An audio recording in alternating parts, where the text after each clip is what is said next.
Hey guys, Cody here with Fix My Kite. Today I've been getting a lot of questions about how do you replace a female valve on a Naish octopus system.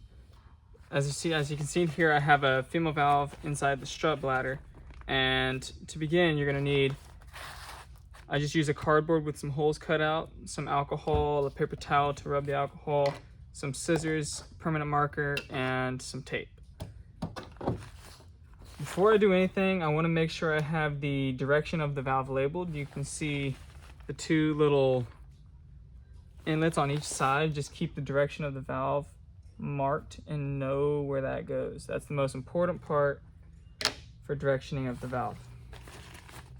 Then, once that's marked, you can freely cut out the valve along the edges, keeping it nice and close to the valve itself.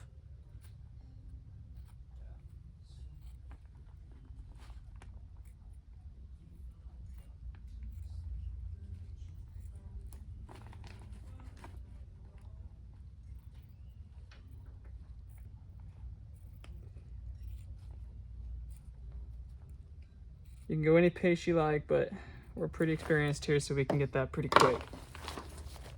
Just be careful not to cut the backside, because you're gonna have a whole nother issue from there. So from here, you have a nice big old hole sitting where the valve would go. And let me grab a thing.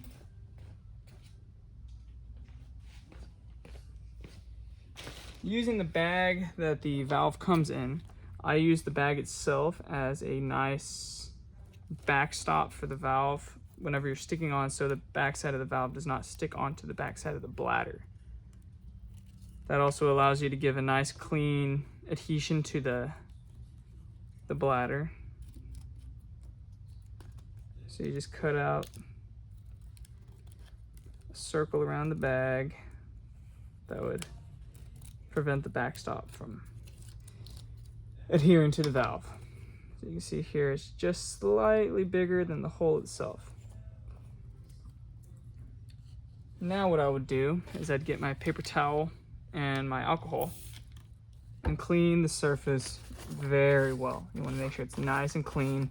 That'll allow a nice adhesion without any issues of leakage in the future.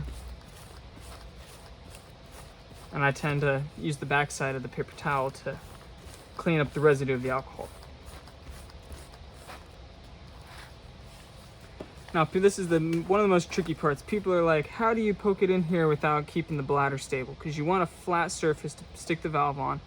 But with this as is, you're going to be bending the plastic and bladder as much as possible, but you don't want that. So what I do is I come in here, I orient it to how I use it. And when I tape it down, making it nice and flat, I fold one of the creases. You can fold both crease, one crease, whichever is best for you. And I grab a piece of tape, nice long piece of tape. I line it up to the hole and get it flat. And I'll repeat that with the opposite side.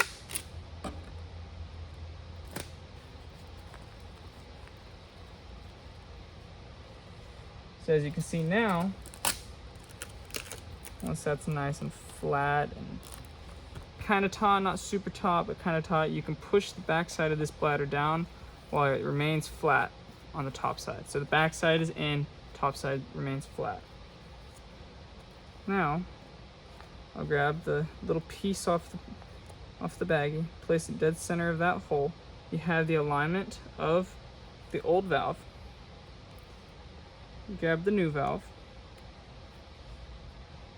Yours would be much prettier than mine. I just kind of have a quickly made valve based on some of the scraps we have. And I get low and I try to align it as much as possible. And I'll get pretty low and I'll get eye level to the valve. Line it up, make sure everything's oriented the correct direction, and push it down. Slowly work the edges, keeping everything nice and flat. Work it from inside to out and then inside to in, outside to in once you're in the center of the valve. From there, just heat it up and you're all good to go.